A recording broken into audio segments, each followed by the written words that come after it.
interesting and relevant subject. It's my own reality. Help me enjoy and control. In other words, our existence in this world means we're on a mission. Humility begins with accepting that.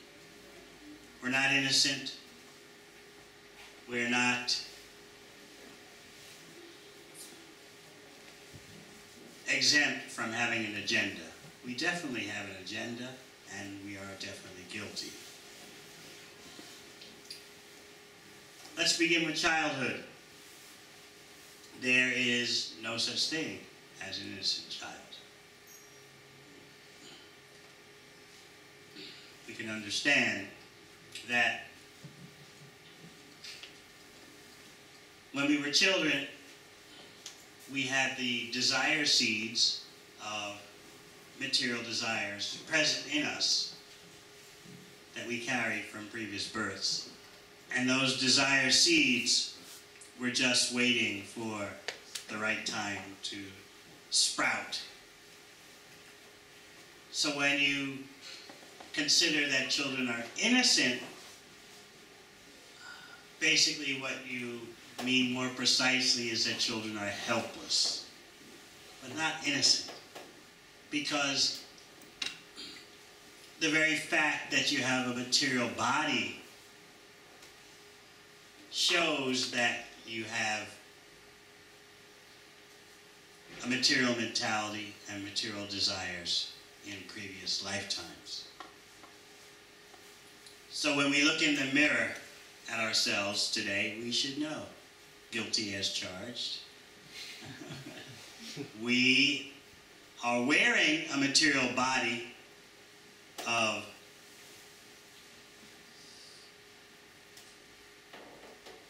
gross components that you readily see: flesh, blood, bones, fat, and subtle or astral components that you don't see.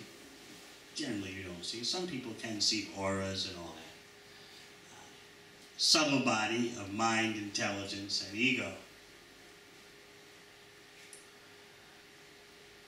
This is our equipment for carrying out our mission. That equipment is actually composed of material desire and the reactions to those desires.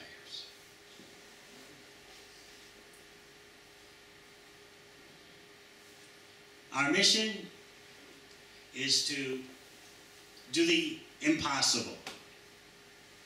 That is, to try and become satisfied through material desires.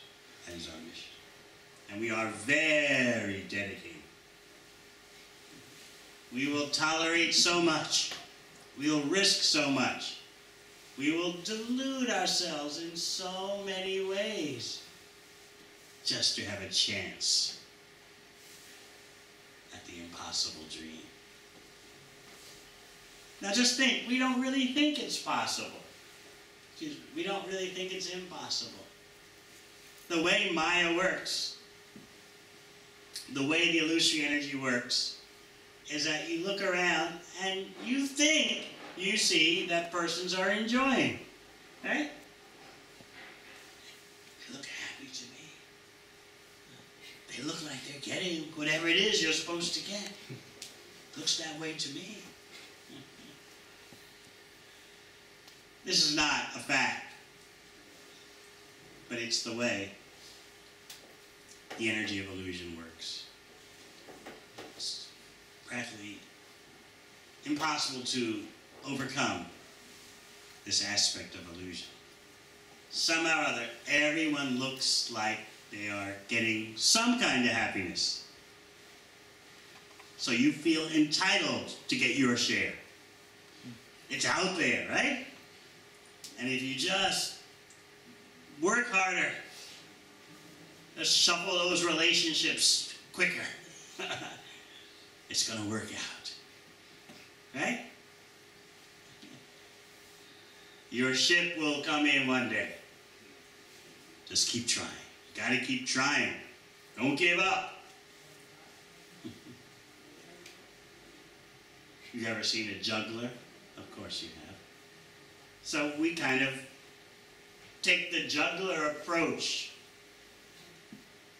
to life.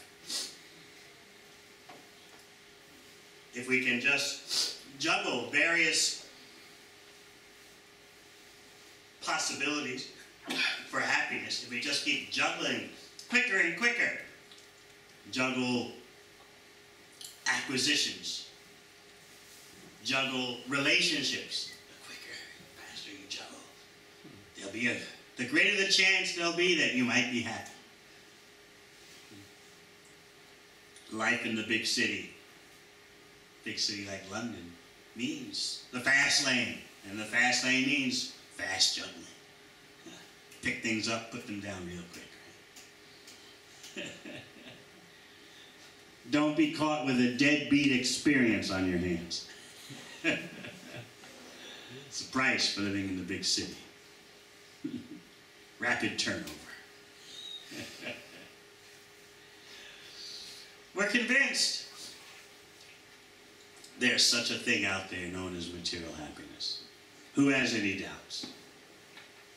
Any of you have any doubts? You haven't juggled fast enough. Just pick up the pace a bit, you'll get it. It's out there. What do you think? Are you really going to tell me that billions of people are wrong? Billions of people are an illusion? That can't be, right? There's something that social psychologists call the information theory. It's the tendency to think that, well, I may not know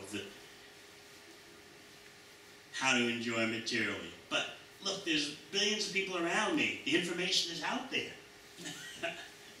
If I just tap into that environment around me, I'm sure to pick up some tips. I may not know, but the information is there. I just have to connect with it. How to enjoy and control. That's the mission. Very difficult to break such a pattern of behavior. I was just an hour or so ago speaking at the London School of Business, and I was explaining to the distinguished audience how you have two things going on that are impossible, more or less, to reverse. When you look at today's consumer society, number one, habitual patterns of consumption. Everyone has a particular level of consumerism that they've become habituated to. And you take it as normal, right? It's not that you want too much. You just, a reasonable level of acquisition, yes? And we would never consider ourselves materialists, right? Who is a materialist? Anyone? Give me a definition. Who is a materialist? No, I'm asking. Define. I don't have to. Own up publicly. How do you define a materialist? One who's absorbed in material desires. One who's absorbed in material desires.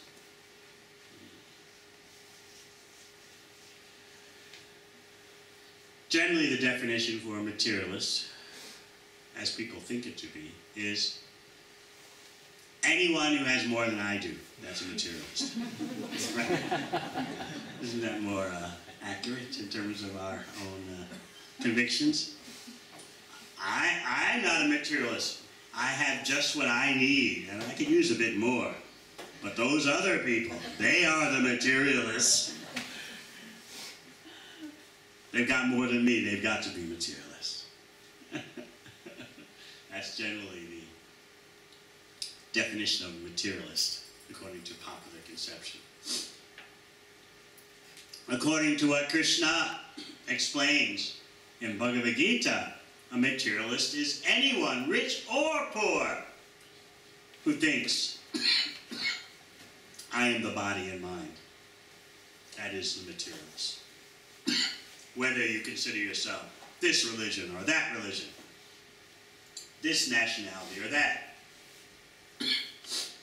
if you consider the body and mind as a self, then you're a materialist.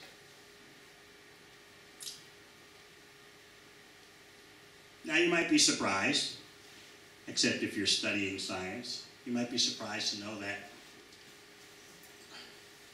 there are scientists who are proud to wear the term materialist.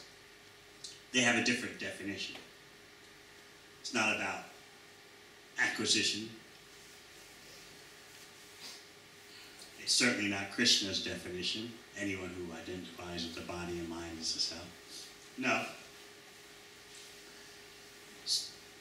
Scientists call themselves materialists when they believe that everything about life can be understood according to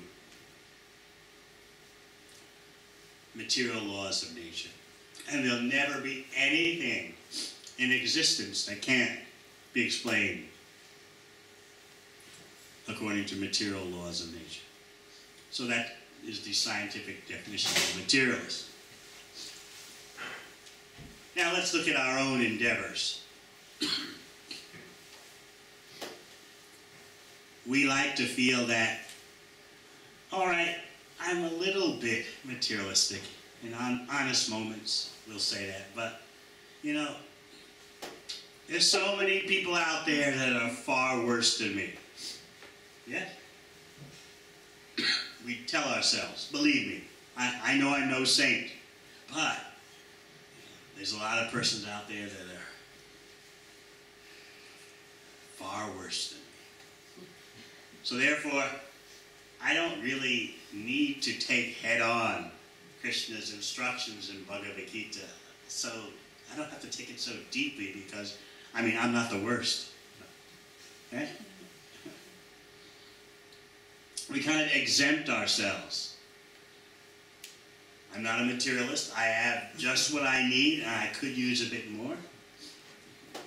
I'm not the greatest saint, but certainly I'm not the worst sinner.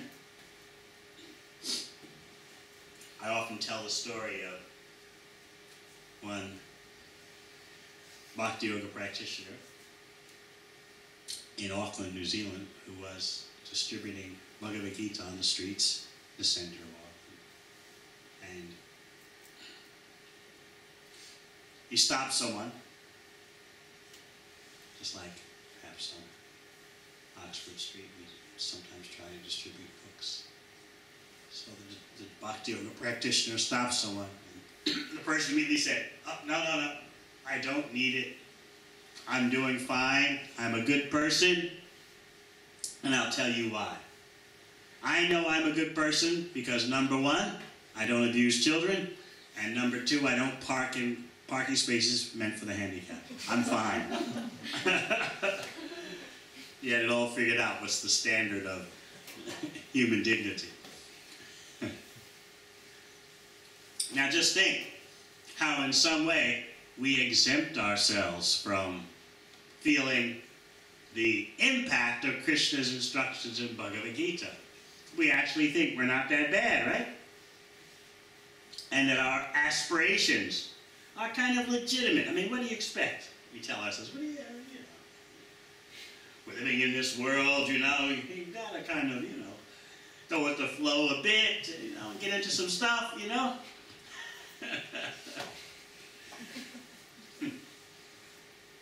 We are still affected by this folk notion that God, if there is one, gave us this world to enjoy. And just ask yourself the question, what's wrong with trying to enjoy? I mean, why else is this world here for? It just seems natural, right? You want good times for yourself. And you want good times for those who are connected to your existence, at least for the moment. As you know, relationships are really in the fast lane these days. And people pick each other up, put one another down very quickly. I was explaining at the London School of Business a basic sequence for life in Western society these days. And also India. India's becoming so influenced. Number one, because places like UK, USA, they are well known to be debt-ridden consumer societies. So the number one part of the sequence is you spend money that you don't have. For number two, you spend money you don't have for things that you don't really need. And number three, you spend money you don't have for things you don't really need in order to make impressions that are temporary. Number four, on persons whom you're not going to be with for long.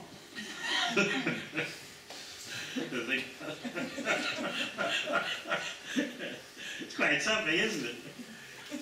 Spend money you don't have for things you don't really need, all for making temporary impressions on persons who you're only going to be around temporarily. This is the reality.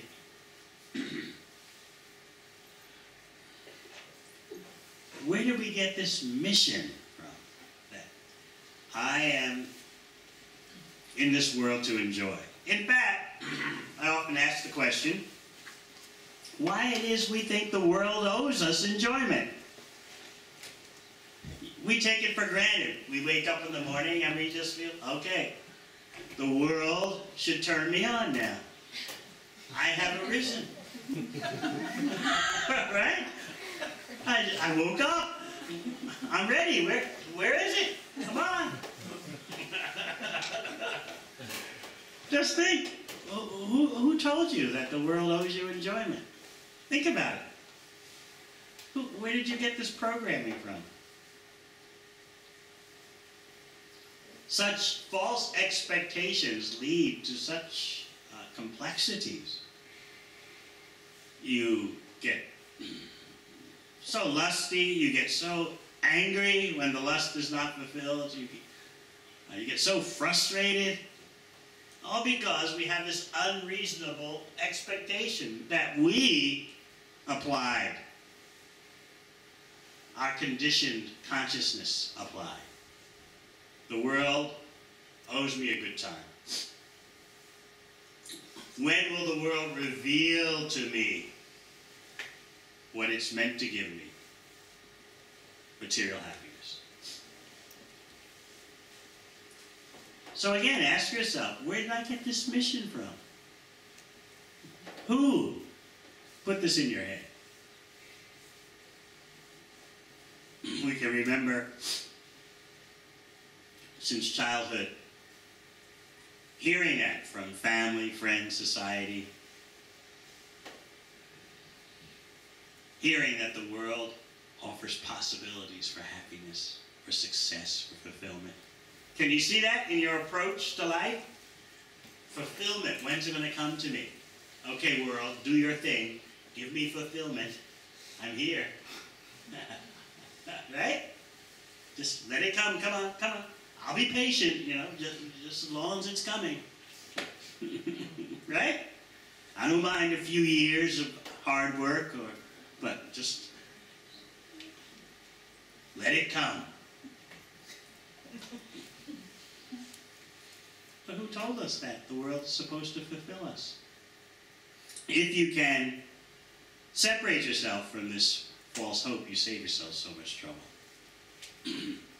So the process of Bhakti Yoga is about deprogramming ourselves from material illusion and attaching ourselves to the spiritual reality, which is connecting all our senses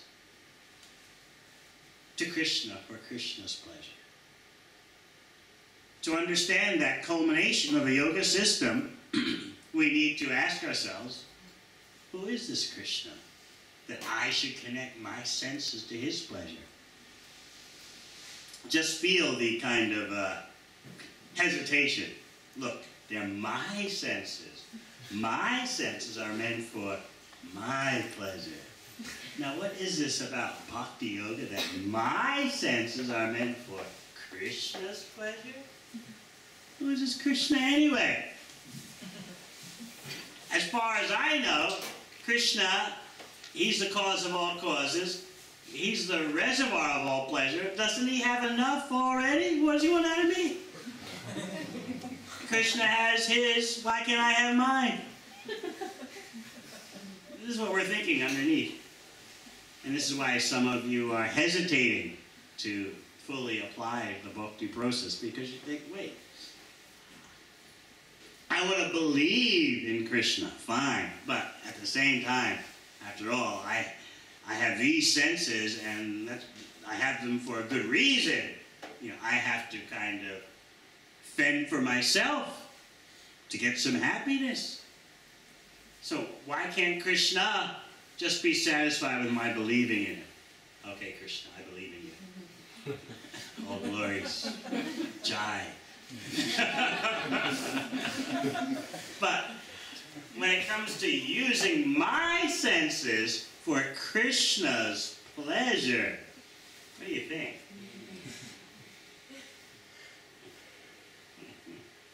But that is real yoga.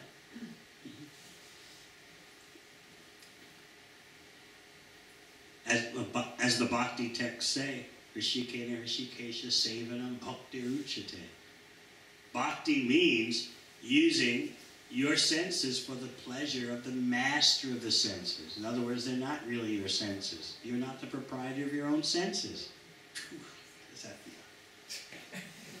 You're not the proprietor of your senses.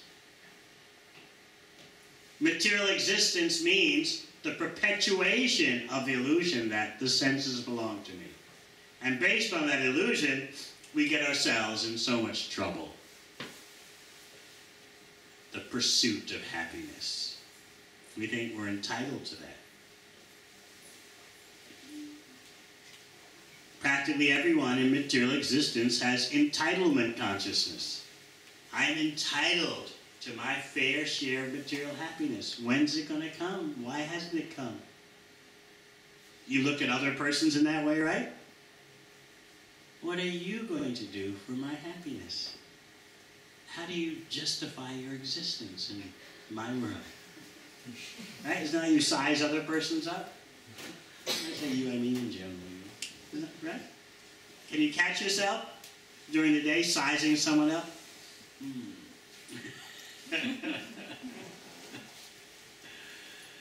How do you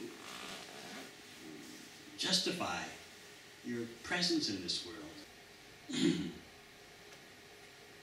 Bring the sparks back to the fire so the sparks can exhibit their natural fiery quality in association with Krishna. So this is the real goal of the yoga system. The highest mystic power is to reconnect with Krishna.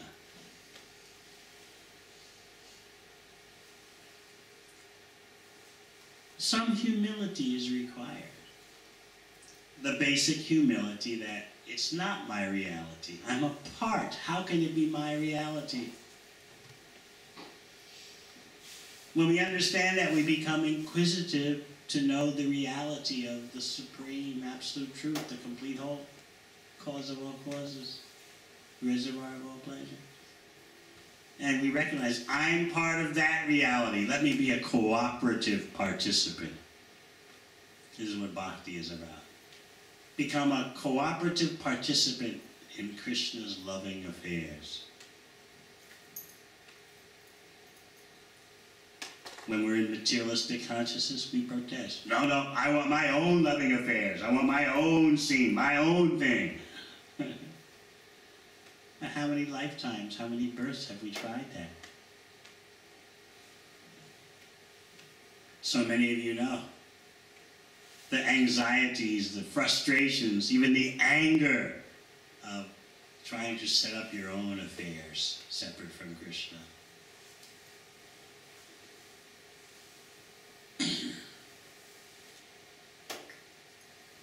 Bhakti Yoga teaches us the reality that it's not our own reality. Nor are we the controllers and enjoyers, arrangers.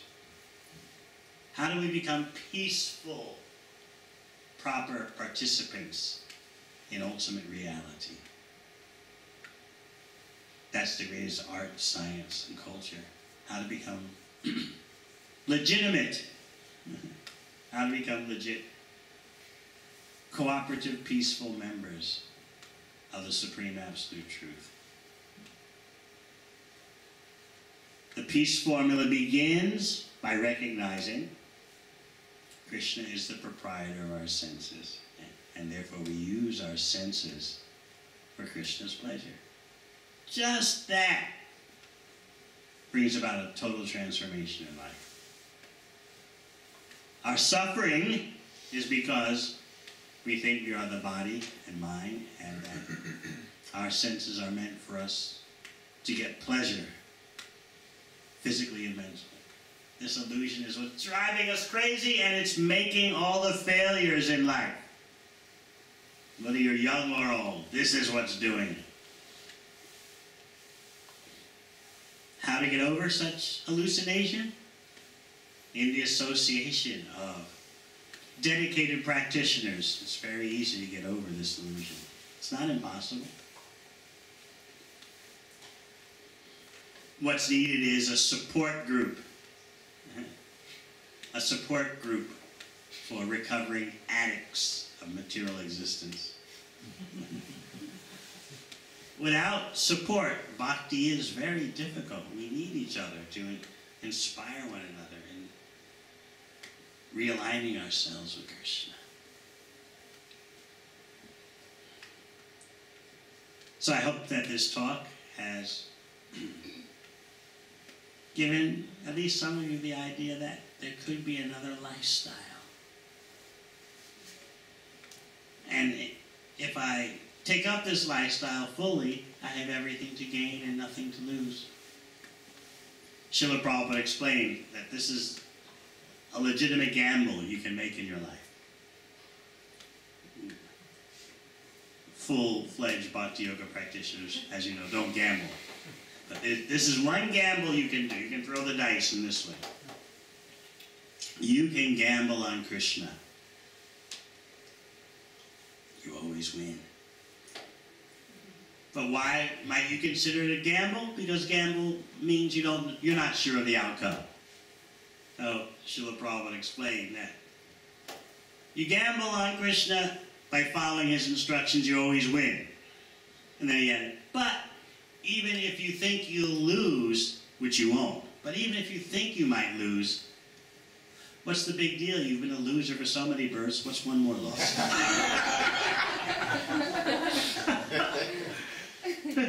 So, throw the dice, gamble on Krishna. You will win, but even if you think you'll lose, it's no big deal. You'll never lose, of course. You'll always win big with Krishna.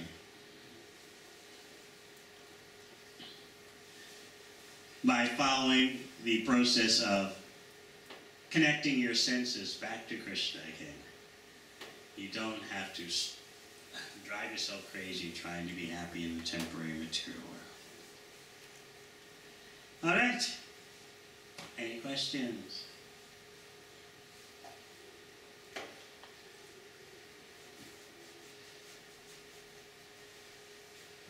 Yes. Even when you understand that surely it leads you to suffering and anxiety or stress, you still do the same thing over and over again. You're still trying to enjoy, you still try to control it. So lifestyle?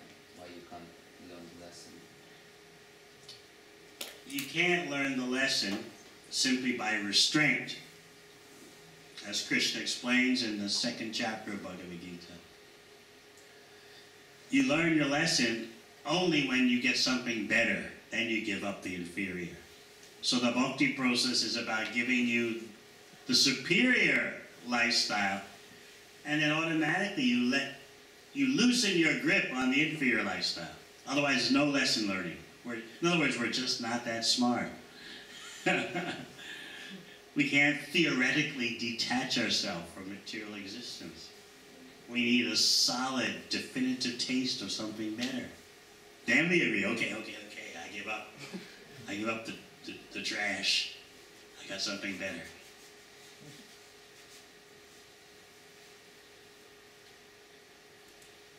This is how practical Krishna is. He's not asking you to just give it all up. Come on, just drop it. It reminds me, I tell the story sometimes how I was visiting my brother, my youngest brother and his wife. At the time they were in Manhattan. They were both high-powered corporate lawyers. So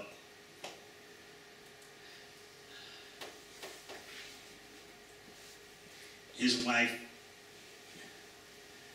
every evening, as far as my brother saw it, as he saw it, she'd come home stressed. Not that he wasn't stressed, but you know, men have their pride, and so they kind of conceal it more. Whereas ladies generally can be more communicative about how they're feeling. So she would, according to what he said, she would come home, you know, after 12 hours in the office.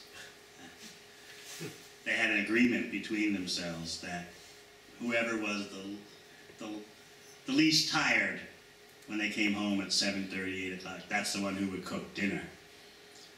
And the way it ended up, that you know, no one ever cooked, they just went out for dinner every night. So I was watching once, and I got insight into why people may fear Krishna's instructions in Bhagavad Gita. She evidently had a very stressed day, and so my brother, her husband, felt he was dealing with her in a very, I'd say, appropriate way. Her name was Arlene, so he would just say to her, Arlene, let go. Let go. Did you hear me, Arlene? Let go. She kind of look at him like,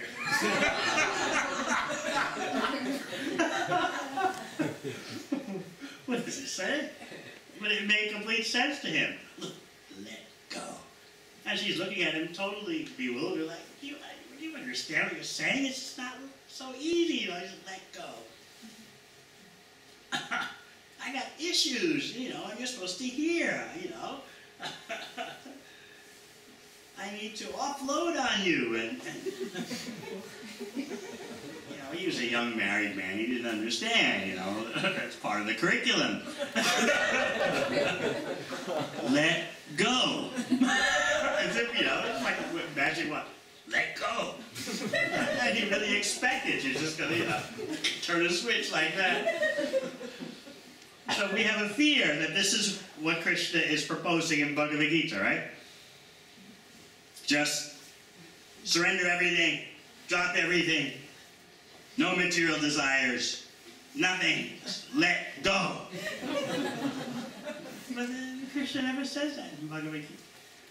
Krishna very brilliantly explains the therapy. You get the higher taste, you let go of the lower taste. Isn't that fair? When you get something better, you slacken your grip on the illusion. So that is Bhakti Yoga. Incrementally add the superior taste to your life, and you'll see how the inferior taste starts to slide away. Incrementally add reality to your life, and incrementally you'll see the illusion diminish. Everyone can do it.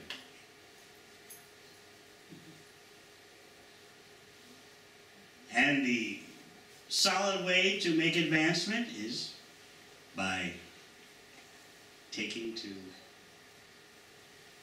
the practice of chanting the Hare Krishna mantra. It seems so much in the beginning. It's mantra meditation every day, chanting japa. How do you think I started chanting? Maybe you thought one day I just walked into a temple in New York and they gave me beads and bead bag and I just chanted all day and every day after that. Here I am today. No, I began chanting japa 1 bead a day.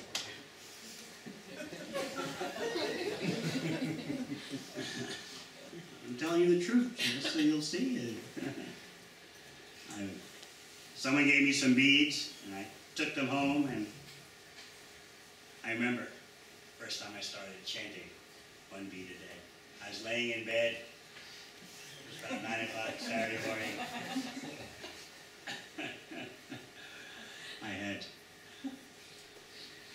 I won't make these confessions at the temple, see, but in this atmosphere. I used to go to Friday night. At that point in my life, Friday night I would go to salsa clubs and come back early in the morning. And 9 o'clock, wake up. There's the beads are next to me. I would just pick up the beads while I'm laying in bed.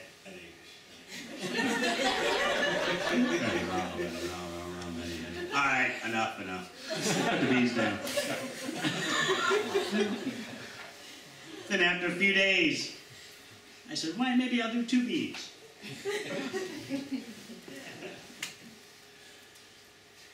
One thing I did right, I kept increasing. So after a while, I was starting to chant full rounds. So I'm telling you this so you can see that the power of bhakti is so extraordinary.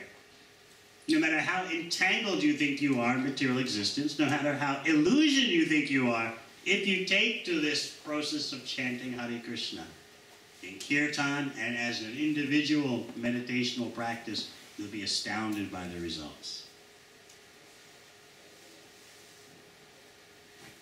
Please remember that.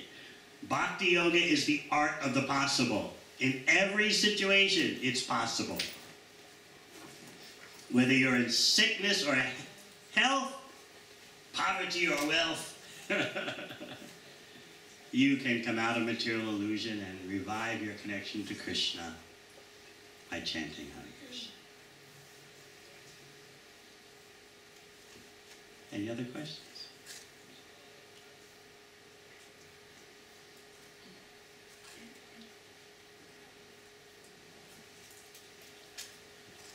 So I'm very happy to have made a special effort to be here tonight.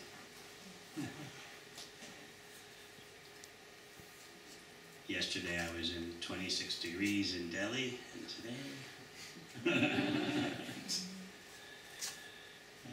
different, and tomorrow on the East Coast of the USA it'll be even more different. But such inconveniences are external. The real essence is being able to discuss the science of Krishna amongst persons as yourselves who are open and hungry for a higher lifestyle. Thank you very much. Hare Krishna.